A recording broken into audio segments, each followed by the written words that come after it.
Yo, what's cracking everyone? Eric Ship 111 here. So, as most of you are aware, Forza Horizon 5's Let's Go Episode 4 was just live streamed a couple of days ago, and well, this time Playground Games actually showcased some brand new gameplay. Now, what you will see on the screen here, and most likely for majority of this video, will be direct raw 4K gameplay captured from the most recent live stream.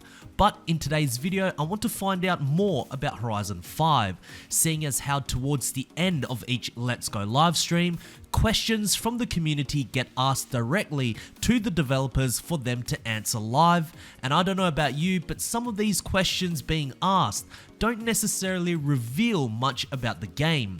Perhaps this could be done deliberately and only light and easy questions get picked. But seeing as how the next Let's Go live stream will most likely be in 2 weeks time, where they'll be talking about the map of Horizon 5, I myself have some questions that I would like to ask. Now, just to preface that these questions range from details about the game to behind the scenes and only focus on a small area in which Playground Games will most likely not dedicate an entire live stream on. For example, what new cars are we getting for the game?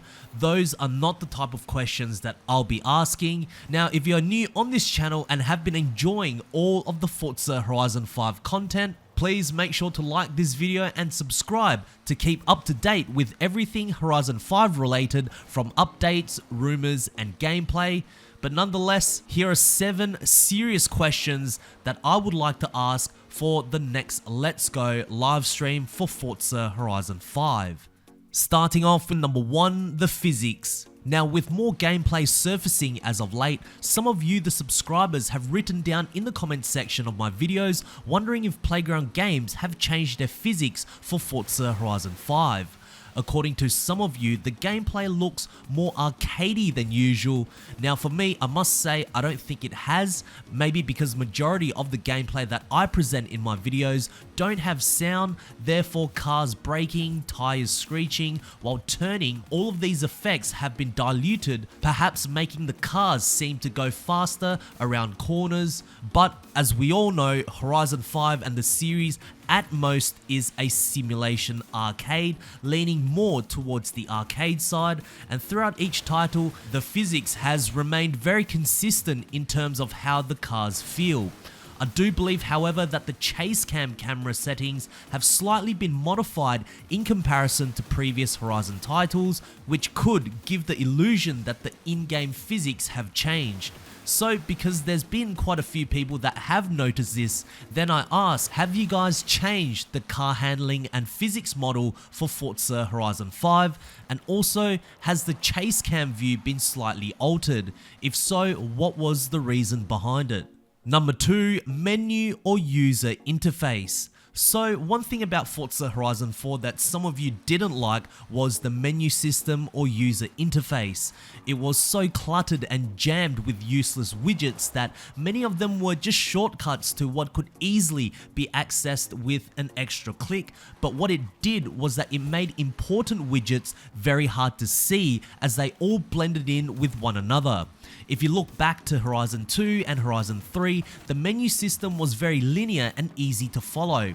Now, chances are on the next live stream, when they show off the entire map of Horizon 5, we may get a glimpse of the menu system and user interface. If so, then I guess this question doesn't need to be asked, even if it is easy or cluttered, as it most likely won't be changed. But considering that the loading screen for Horizon 5 is still using Horizon 4's Fortune Island cinematics as a placeholder, the menu system may not be complete, which we could then ask if there has been a serious overhaul in the menus to make it easier for players to navigate around.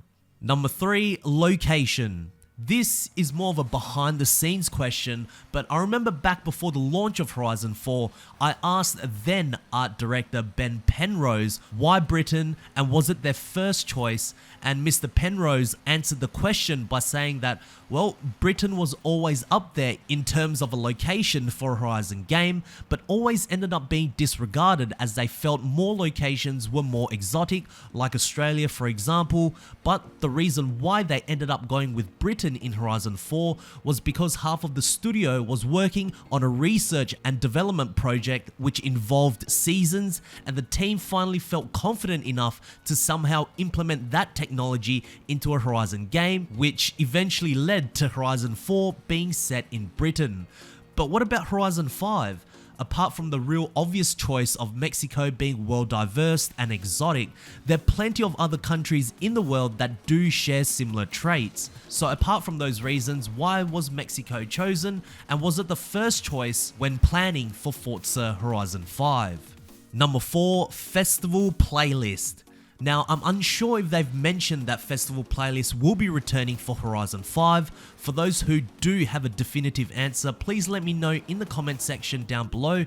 But in Horizon 4, of course, we had the Car Pass, which featured a total of 42 new cars, and each week 2 new cars would be released, and this went all the way up to Series 6. And as we know, in Series 7, that is when the Festival Playlist was first introduced, and Playground Games began to bring in a huge catalogue of new cars into the game absolutely free. Now for Horizon 5, the Car Pass is going to be a little bit different. This time it'll feature only 34 new cars, and only 1 new car will be released per week. So with that in mind, should the Festival Playlist be a thing, will this feature be implemented right from the beginning of Horizon 5, or will it appear after all 34 cars from the Car Pass have been released? On top of those questions, some additional ones I would like to ask include, will the Festival Playlist be completely revamped, and will they also be featured in the expansions this time round? Number 5, Traffic Cars. I don't know why this only happens in Horizon 4, but have you ever noticed if you are in a Horizon solo lobby, just how many AI cars there are? Whether or not they are proper traffic cars or driver cars, my goodness, you can't drive anywhere fast without having to constantly avoid or weave around these idiots. At least in previous Horizon titles, both online and offline lobbies were relatively quite equal and consistent in terms of how many traffic cars there were, but some of you in the comments have suggested the option to turn off the entire traffic cars on the map, giving you a complete blank canvas to drive on. Now, as a feature that's never been in a Horizon franchise before, but it is something that was briefly available in Horizon 4 by using a Super 7 bug or a glitch. So the question is, Playground Games, can we turn the traffic on and off? If Events Lab allows us to create races outside of the stadium that they have showed us, then maybe, but it'll be a good question to ask. Number 6, the pandemic. Of course, last year 2020 was a horrible year due to the crippling pandemic that put the entire world into a halt. But focusing directly on Horizon 5 and its development, I would imagine that being forced to stay at home would make developing Horizon 5 very difficult, as it's such a team effort.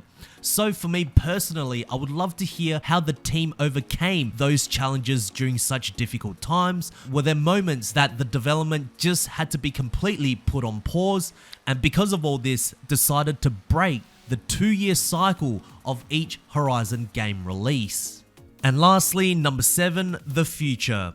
No, I'm not going to be asking where the next location for Forza Horizon 6 will be, as I think that's unbelievably silly and unfair to the developers to ask something like that, as clearly they have put in a lot of effort for Horizon 5 Mexico. But tying this, I guess, with my previous point with the breaking of the 2-year cycle, my question is, with the success of the Horizon franchise and now being the #1 racing title on the Xbox platform, from here onwards, will we see a continuation of every new Horizon title being released every 3 years now instead of 2? For myself, I don't mind if that means the game doesn't get released feeling rushed. I certainly welcome it. So I'm just looking through my questions and it feels like I'm trying to conduct an interview with a developer. But again, some of these questions I would like answered for the following live stream. But do you guys have any questions that you would like to ask about Horizon 5? I may perhaps see if I can get some of your questions answered from the developers themselves, so write them down in the comment section below. If you guys did enjoy this video, please make sure to smash the thumbs up button, as that would really help me out. And lastly, of course, if you guys would like to see more Forza Horizon 5 content and some possible early gameplay right here on this channel, make sure to click the subscribe button with notifications turned on. That way you won't ever miss out on another video that goes live, and I hope to see you guys in the next video. Peace.